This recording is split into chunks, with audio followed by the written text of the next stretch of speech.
Aunty चुदाई कहानी में पढ़ें कि बस में आते जाते मेरी दोस्ती एक आंटी से हो गई। मैं रोज उनके साथ बैठने लगा। उनके साथ सेक्स की शुरुआत कैसे हुई, उन्होंने कैसे मुझे अपने घर बुलाकर चूत चुदवाई। मेरा नाम विक्रम सिंह है। मुझे लोग प्यार से विन्नी बुलाते हैं। मैं हरियाणा के रोहतक जिले के एक छोटे से गांव का रहने वाला हूं। अभी मैं गुड़गांव में अपना गेस्ट हाउस का काम करता हूं। मैं पिछले 4 साल से नियमित रूप से सेक्स कहानी पढ़ रहा हूं। इन्हीं कहानियों से मुझे अपना सच लिखने की हिम्मत हुई और मैंने अपनी सेक्स कहानी आप सबके साथ साझा करने का तय कर लिया। ये आंटी चुदाई कहानी मेरे जीवन की एक सच्ची घटना है। इसमें मेरी तरफ से कुछ भी बढ़ा चढ़ाकर नहीं लिखा गया है। ये कहानी उस समय की है जब मैं अपने गांव से रोहतक स्कूल में पढ़ाई करने के लिए जाता था। अभी मेरी उम्र 30 साल है। ये कहानी आज से लगभग 10 से 11 साल पहले की है। मैं रोहतक के एक बहुत ही प्रतिष्ठित स्कूल में पढ़ाई कर रहा था। उधर जाने के लिए मैं रोज सुबह करीब 6:30 बजे अपने गांव से बस पकड़कर रोहतक निकल जाता था। सुबह जल्दी जाने की वजह से बस में भीड़ नहीं होती थी और उसमें जितनी भी सवारियां जाती थीं, सबसे मेरी अच्छी जान पहचान हो गई थी। उसी बस में मेरे से पहले वाले गांव से एक 30 वर्ष की आंटी हमेशा आती थीं। उनसे मेरी अच्छी जान पहचान हो गई थी। उस समय मोबाइल तो ज्यादा होते नहीं थे, पर जब मैं 12वीं कक्षा में आया तो मेरे घर वालों ने फाइनल परीक्षा से 3 महीने पहले मेरी ट्यूशन लगवा दी, जिसकी वजह से अब मैं शाम को लेट घर जाने लगा। उसी बात का फायदा मुझे सेक्स के रूप में मिला। पहले ही दिन मैं पढ़ाई करके घर लौट रहा था। मैंने देखा कि जो आंटी सुबह बस में मिलती हैं, वो शाम को 6 बजे वाली बस से वापस घर जाती हैं। चूंकि मेरी उनसे जान पहचान अच्छी थी, तो मैं बस में उनके साथ ही बैठ गया और वो भी मुझे देखकर खुश हो गईं। फिर उन्होंने मेरे लेट आने का कारण पूछा तो मैंने बता दिया कि अच्छा रिजल्ट लाने के लिए घर वालों ने मेरी ट्यूशन लगवा दी है। उस दिन पहली बार आंटी ने मुझसे थोड़ा खुलकर बात की। उस दिन ज्यादातर बातें मेरी पढ़ाई और फ्यूचर को लेकर ही हो रही थीं। अब चूंकि आंटी को मालूम चल गया था कि मेरी वापसी का समय शाम का हो गया है, तो आंटी मेरी सीट बुक करके रखती थीं। अब हम दोनों सुबह शाम साथ में आते जाते थे। मेरे साथ अब वो हंसी मजाक भी करने लग गई थीं। कभी कभी आंटी मुझसे पूछती भी थीं कि तेरी कोई गर्लफ्रेंड तो नहीं है, इसीलिए ध्यान लगाकर पढ़ाई नहीं करते हो, बस हमेशा शरारत ही करते रहते हो। मैं भी मजाक मजाक में बोल देता था कि आंटी आपके जैसे कोई मिली ही नहीं जो मुझे अच्छी लगे। मेरी इस बात पर आंटी हमेशा मुस्कुरा देती थीं और मुझे प्यार से डांट देती थीं। बातों बातों में मैं आपको आंटी के फिगर के बारे में बताना ही भूल गया। आंटी हमेशा फिटिंग के सूट सलवार पहनकर रहती थीं, जिससे वो हमेशा कांटा माल लगती थीं। वो बिल्कुल हल्का सा मेकअप करती थीं, जिससे उनकी खूबसूरती और भी ज्यादा बढ़ जाती थी। उनके बदन से हमेशा एक मीठी सी महक आती रहती थी, जिसकी वजह से मैं हमेशा उत्तेजित हो जाता था। उनके बदन में सबसे खास उनकी 34 साइज की चूचियां और 38 की गांड थी। उनका हल्का सा पेट भी था, जो उनकी खूबसूरती को कम करने की जगह बढ़ा देता था। उनका रंग बिल्कुल साफ था और उनके प्यारे गुलाबी होठों के ऊपर एक छोटा सा तिल था, जो मुझे बहुत ही प्यारा लगता था। जैसा कि मैंने बताया कि दिसंबर का महीना आ गया था और ठंड बहुत ही ज्यादा हो चुकी थी। ये बात 20 दिसंबर की है, जब मेरी सर्दियों की छुट्टी हो गई थी। मैं बस से सुबह नहीं गया था, पर जब शाम को ट्यूशन क्लास से वापस आया तो आंटी मुझे देखकर एकदम खुश हो गईं और मुझसे सुबह ना आने का कारण पूछने लगीं। मैंने उनको बता दिया।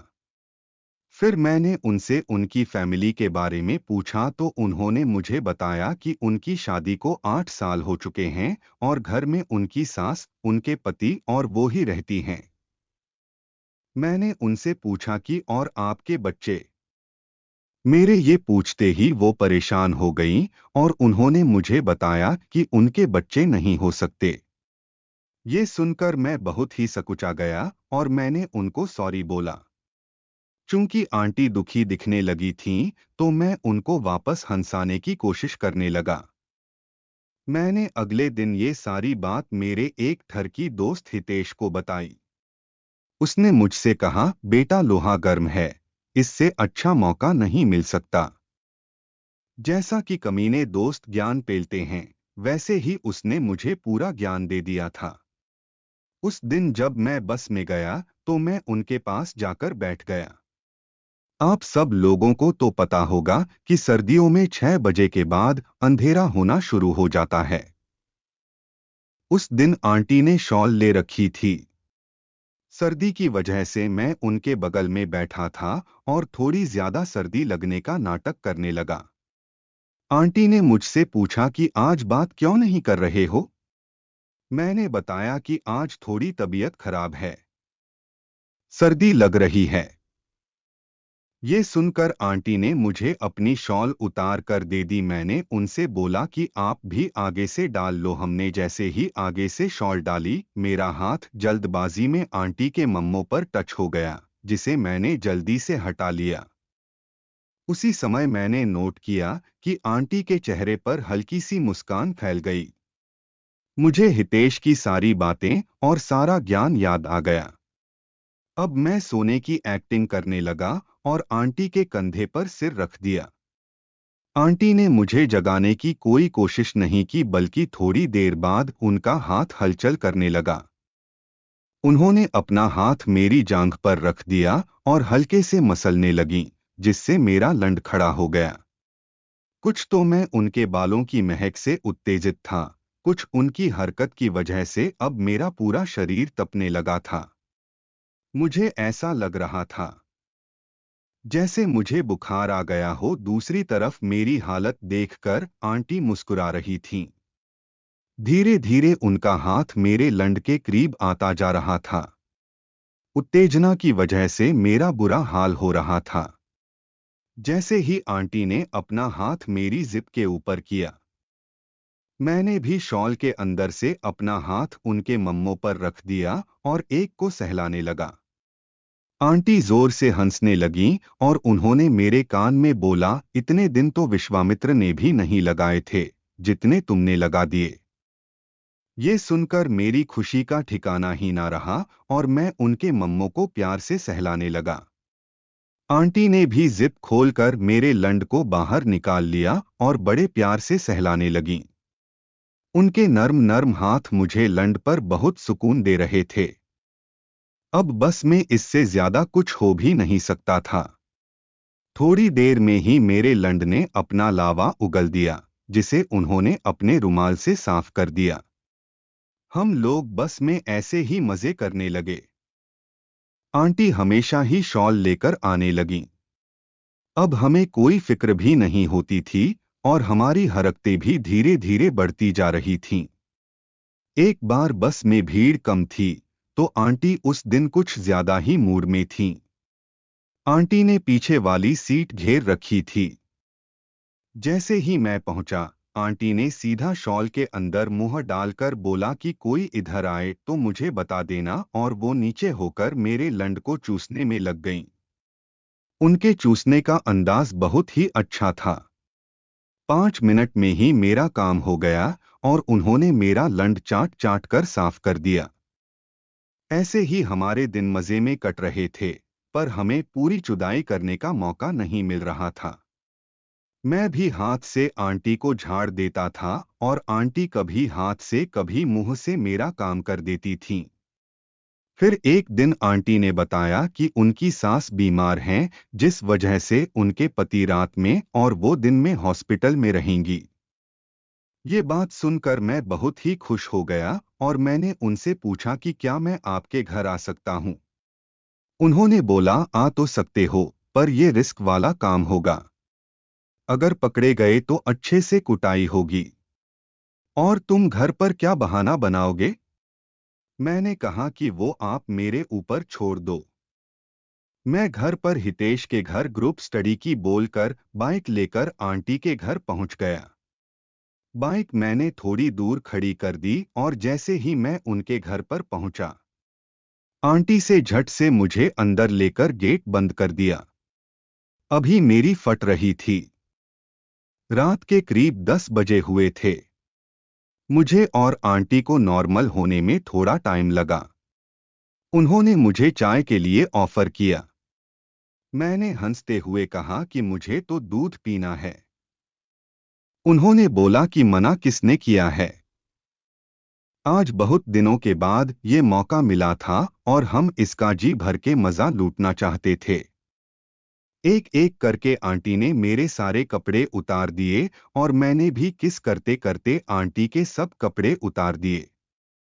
उनके शरीर पर सिर्फ एक पैंटी बची हुई थी और आंटी चुदाई के तैयार थी, बहुत ही ज्यादा कामुक नजर आ रही थीं।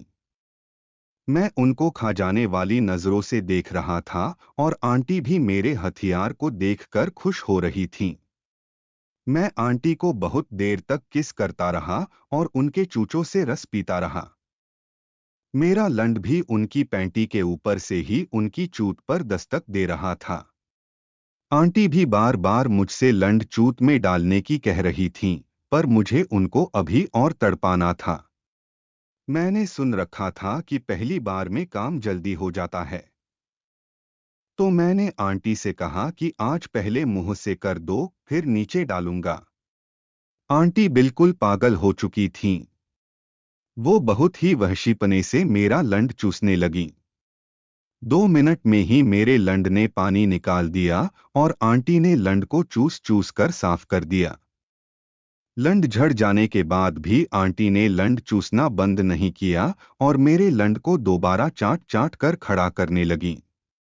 उनकी मेहनत रंग लाई और थोड़ी ही देर में मेरा लंड फिर से खड़ा हो गया। मैंने आंटी की पैंटी निकाल दी और दोनों टांगें अपने हाथों से फैला दी। जैसे ही मैंने उनकी चूत पर हाथ लगाया, मुझे उनकी चूत तपती हुई सी लगी। फिर मैंने जैसे ही चूत को चूमा, आंटी की आह निकल गई और वो मुझसे रिक्वेस्ट करती हुई बोली, विन्नी प्लीज अभी ज्यादा न सताओ, जल्दी से अंदर डाल दो। मैं आंटी के ऊपर आ गया और उनको किस करते हुए उनकी चूत में डालने लगा। मैंने आंटी को बताया कि ये मेरा फर्स्ट टाइम है।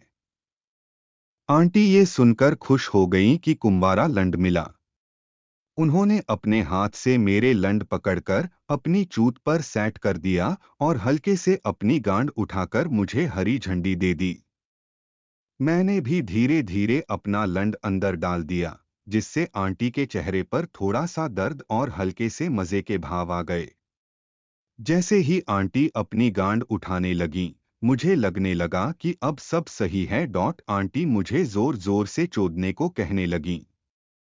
मैं भी पिल पड़ा। 5 मिनट के बाद ही उनका शरीर अकड़ गया और वो आह आह करती हुई झड़ गईं।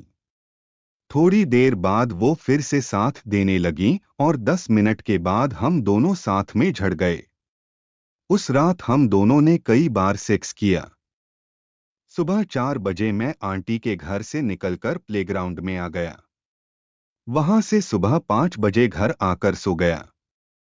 आंटी की सास 8 दिन बीमार रहीं और मैंने और आंटी ने उन 8 दिन आंटी चुदाई की। उसके बाद मुझे आंटी ने खुशखबरी दी कि इस बार उनकी माहवारी नहीं आई।